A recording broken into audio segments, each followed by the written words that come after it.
আমার কাছে রয়েছে কষ্টদায়ক ভয়াবহ শাস্তি। মহান আল্লাহ বলেন, লাইসা তাম ওয়ালা তামুন ইল্লা মিন গিসলিন, পাপীদের জন্য শুধুমাত্র রক্তপুঁজ ছাড়া, পাপীদের জন্য রক্তপুঁজ ছাড়া অন্য কিছু খাবার থাকবে না, এরই নাম জাহান্নাম। সম্মানিত দিনী ভাই বোন, সংক্ষিপ্তভাবে আপনার সামনে আমি জাহান্নামের পরিচয় পেশ করছিলাম। এবার একটু রাসূল সাল্লাল্লাহু আলাইহি সাল্লামের পক্ষ থেকে জাহান্নামের পরিচয় পেশ করি। রাসূল সাল্লাল্লাহু আলাইহি সাল্লাম বলেন, ইন্না সাখরাতাল আযীমা লা তুলকা মিন শাফিরে জাহান্নাম, বিশাল একটা পাথর খণ্ড। কথার কথা, 1 কোটি মণ ওজনের একটি পাথর যদি জাহান্নামের মুখে ছেড়ে দেওয়া হয়, তাহলে নিচে পৌঁছিতে সময় লাগবে 70 বছর। সম্মানিত দিনী ভাই বোন, একটা পাথর যদি 1 কোটি মণ ওজনের 1 ঘন্টা নিচে যায়, কত কিলো যেতে পারে? যদি 1 দিন যায়, কত কিলো যেতে পারে? যদি 1 মাস যায়, কত কিলো যেতে পারে? যদি 70 বছর যেতে থাকে, কত কিলো যেতে পারে? মানুষের খাতা কলমে তা হিসাব হবে না। এগুলো আল্লাহর আদেশে চলে, এর নাম জাহান্নাম। রাসূল সাল্লাল্লাহু আলাইহি সাল্লাম বলেন, সারা পৃথিবীর মানুষ, আদম থেকে নিয়ে কিয়ামত পর্যন্ত, ইবলিস থেকে কিয়ামত পর্যন্ত সব জিন, সব মানুষ একসাথে যদি জাহান্নামে ঢোকে, দরজায় সমস্যা হবে না। এর নাম জাহান্নাম। জাহান্নামের গভীর কত মানুষ তা জানে না, মানুষের গভীরতা মানুষ জানে না। তবে আল্লাহ বলেছেন, ইন্নাল মুনাফিকিনা ফিদ দারকিল আসফালি মিনান নার। যারা মুনাফিক, যারা মিথ্যা কথা বলে, যারা জগলখোর, যারা সমাজে এই কথা ওইখানে লাগায়, ওই কথা এখানে লাগায়, এরা থাকবে জাহান্নামের সবচেয়ে নিচে। ইহুদি জাহান্নামে যাবে, ওদের পাপ নেকি ওজন হবে না। খ্রিস্টান জাহান্নামে যাবে, ওদের পাপ নেকি ওজন হবে না। হিন্দু জাহান্নামে যাবে, ওদের পাপ নেকি ওজন হবে না। শুধুমাত্র মোমেন পুরুষ নারীর পাপ নেকি ওজন হবে। ইহুদি খ্রিস্টানদের কোনো নেকি নেই। কাজেই 1 পাল্লায় নেকি দিতে হবে, আর 1 পাল্লায় পাপ দিতে হবে, তাহলে তো ওজন হবে। যদি পাপই না থাকে, তাহলে ওজন হবে কি করে? যেহেতু ইহুদি মুহাম্মদ সাল্লাল্লাহু আলাইহি সাল্লামকে মানেনি, তাই তার পাপ নেকি ওজন হবে না। যেহেতু খ্রিস্টান মুহাম্মদ সাল্লাল্লাহু আলাইহি সাল্লামকে মানেনি, তাই তার পাপ নেকি ওজন হবে না। যেহেতু অমুসলিম হিন্দু মুহাম্মদ সাল্লাল্লাহু আলাইহি সাল্লামকে মানেনি, তাই তার পাপ নেকি ওজন হবে না। এদেরকে ফায়ুখাজবিল নাওয়াসি ওয়াল আকদাম, এদের পা এবং কপাল ধরে, সামনের দিকের চুল ধরে টেনে হেঁচড়ে সবকে জাহান্নামে নিক্ষেপ করা হবে। সম্মানিত দিনী ভাই বোন, কি দিয়ে বুঝায় আপনাকে আমি জাহান্নাম কত গভীর? কি দিয়ে বুঝায় আপনাকে আমি জাহান্নাম কত বড়? সম্মানিত দিনী ভাই বোন, বারবার মধ্যে একটা কথা ধাক্কা খাচ্ছে, যারা মুহাম্মদ সাল্লাল্লাহু আলাইহি সাল্লামকে মানেনি তারা জাহান্নামে যাবে, তাদের পাপ নাকি ওজন হবে না। এই কথাটা একটা কথা মনে পড়ছে, আপনাকে একটু স্মরণ করিয়ে দিই। আবু হুরায়রা রাদিয়াল্লাহু তাআলা আনহু বলেন, সারা রাসূলুল্লাহ সাল্লাল্লাহু আলাইহি সাল্লাম কাবরা উম্মি, একদা আল্লাহর নবী তার মায়ের কবর জিয়ারত করতে গেলেন। ফাবাকা, কবর জিয়ারত করতে গিয়ে খুব কান্নাকাটি করলেন। ও আবকামান হাওলাহু, আশেপাশে যারা ছিল সবাইকেই কাঁদালেন। তারপর তিনি বলছেন, পৃথিবীর মানুষ শুনে রেখো, আমার উম্মত শুনে রেখো, জাতির উদ্দেশ্যে বলে যাচ্ছি, ইস্তাযানতু রাব্বি ফিয়ান আস্তাগফিরা লি উম্মি, আমার মায়ের জন্য ক্ষমা চাওয়ার অনুমতি চাইলাম। আল্লাহকে আমি বললাম, আল্লাহ একটু তোমাকে বলি আমার মায়ের ক্ষমার ব্যাপারে, আমি একটু বলি আল্লাহ তুমি আমার মাকে ক্ষমা করো, এই বাক্যটা একটু তোমার কাছে বলি। আল্লাহ আমার মাকে ক্ষমা করো, এই বাক্যটা একটু তোমার কাছে বলি, এই অনুমতি দেন। ফালাম ইউদানলি, আমাকে অনুমতি দেওয়া হলো না, আমি বলতে পাবো না আল্লাহ তুমি আমার মাকে ক্ষমা করো। এই ছেলে মুনাফিক, তুমি কি করে লিখতে পারো আব্দুর রাজ্জাক সে বলেছেন তার বাপ মা জাহান্নামে যাবে? যাবে, কথাই ঠিক। তুমি কি করে তোমার হুজুর বদনাম করে, তুমি কি করে বদনাম করতে পারো? রাসূল সাল্লাল্লাহু আলাইহি সাল্লাম মায়ের জন্য ক্ষমা চাওয়ার চাইবে এটা অনুমতি চেয়েছিলেন, অনুমতি হয়নি। খ্রিস্টান হয়ে মারা গেলে বাঁচার পথ কি আছে? কোনো পথই নেই। আবু তালেব চিরদিনের কৃতজ্ঞতা প্রকাশ করা মানুষ, ভাতিজার ওপরে সব ভালোবাসা দেখালেন, সব সমস্যা দূরে করার চেষ্টা করলেন, বুকে করে রাখলেন ভাতিজাকে, কাপড়ের নিচে রাখলেন ভাতিজাকে, ঘরে রাখলেন ভাতিজাকে। শেষকালে ভাতিজা বললেন, চাচা একবার লা ইলাহা ইল্লাল্লাহ বলেন। পাশে আবু জাহালেরা বসেছিল, বলল শেষকালে যদি দিন পরিবর্তন করেন আপনার নামে একটা বদনাম থেকে যাবে। আবু তালেবের মতো বড় এত বড় মানুষ মরার সময় দিন পরিবর্তন করেছে। ভাতিজা আমি তোমার কথা মানতে পারলাম না, যেই দিনে ছিলাম সেই দিনেই থেকে গেলাম। কয়দিন পরে আবু তালেব মারা গেল। আলী এসে বলছেন, আল্লাহর নবী আপনার চাচা আবু তালেব মারা গেছে। আল্লাহর নবী বললেন, যাও ওকে মাঠে নিয়ে যাও, ওকে গর্ত খুঁড়ে মাটিতে পুঁতে দাও। যাও ওকে মাঠে নিয়ে যাও, গর্ত খুঁড়ে মাটিতে পুঁতে দাও। কই একটু ক্ষমা চাওয়ার তো সুযোগ গ্রহণ করলেন না? কই একটু তো জানাজা পড়াতে গেলেন না? কই একটু লাশের ভালোবাসা দেখালেন না? যাও আলী গর্ত খুঁড়ে মাটিতে পুঁতে দাও গা। হাদিস বুখারী মুসলিম। হিন্দু মারা গেলে শ্মশান ঘাটে ফেলতে হবে না, হিন্দু মারা গেলে তাকে মাটিতে পুঁতে দিতে হবে, কাফন দাফন ছাড়াই, জানাজা ছাড়াই তার ব্যাপারে ক্ষমা চাওয়ার কথা বলা যাবে না। আল্লাহর নবী অনুমতি পেলেন না এই বাক্যটা বলার। কি বলার? আমার মাকে ক্ষমা করেন, এই বাক্যটা বলার অনুমতি হয়। আমি মনে হয় বুঝাতে পারি না। ক্ষমা চাইলেন, ক্ষমা হয়নি এ কথা আমি বলিনি। আমি মনে হয় বুঝাতে পারি না। আমি কি বুঝাতে পারছি? বুঝতে পারছেন?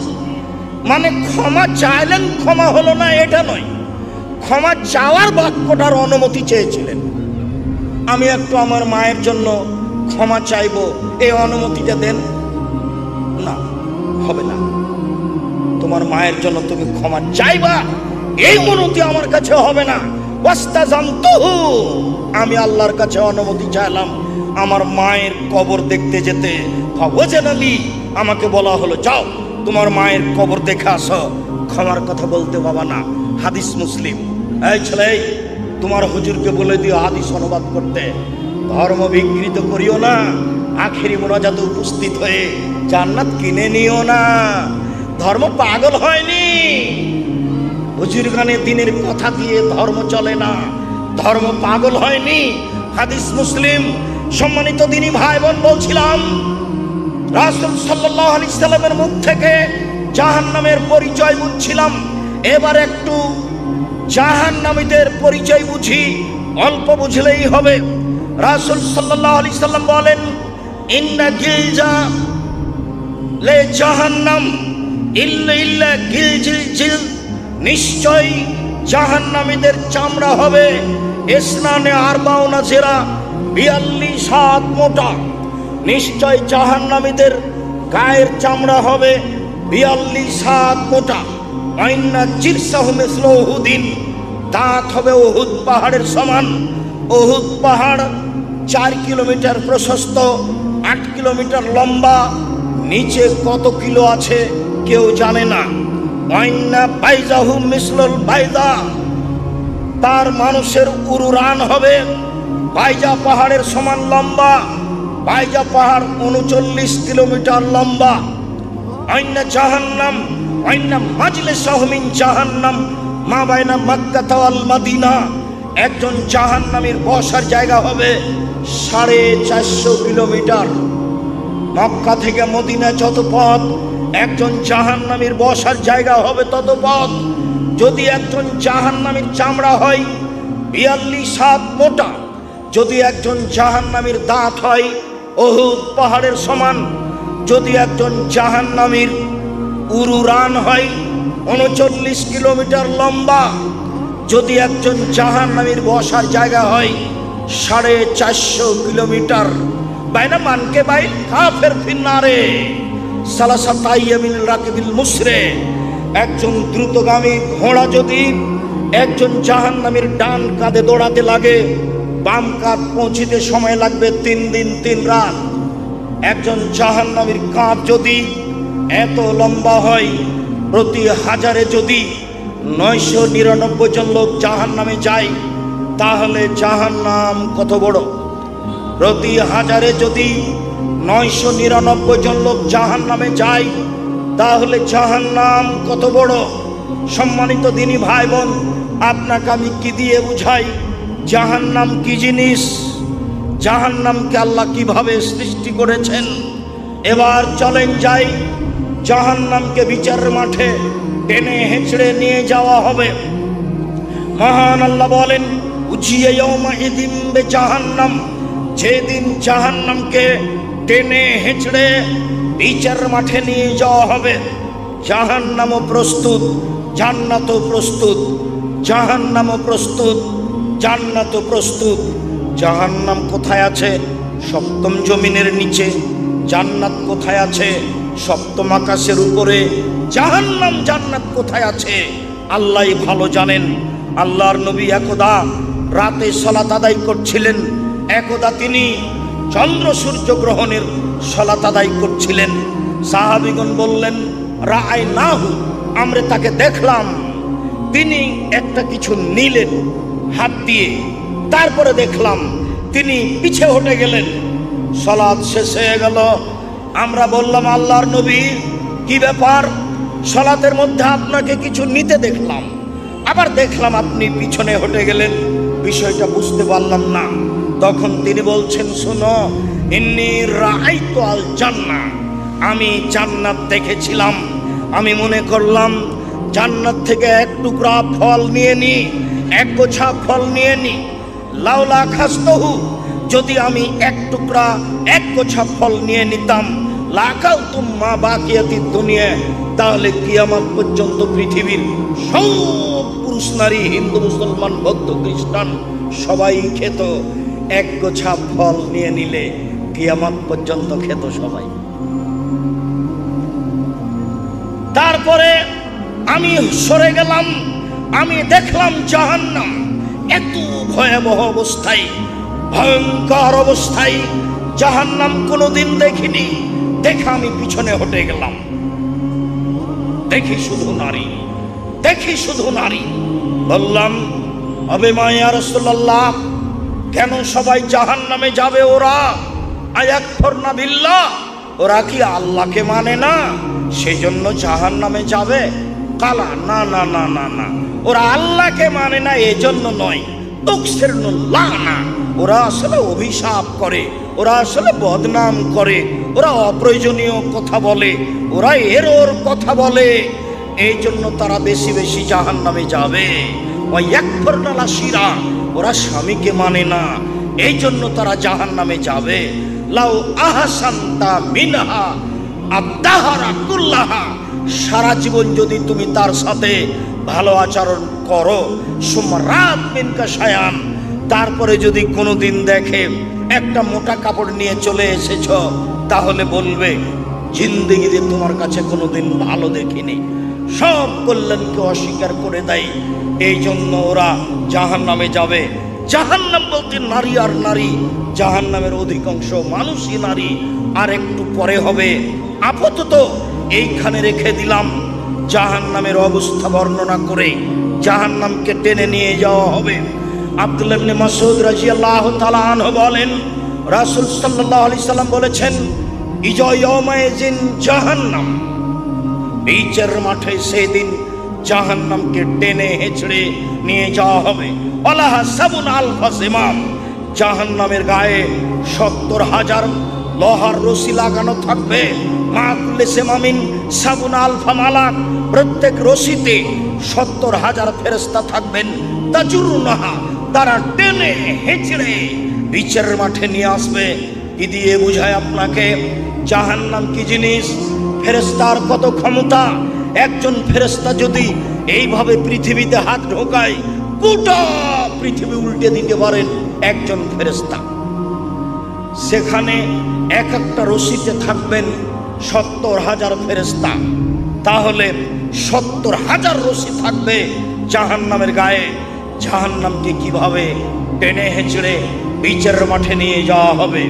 আপাতত এইখানে একটা কথা বলে রাখলাম, ইহশারুন নাস ইয়াউমাল কিয়ামা হুফাতান ওরাতান গোরলা। বিচারের মাঠে মানুষকে একত্রিত করা হবে।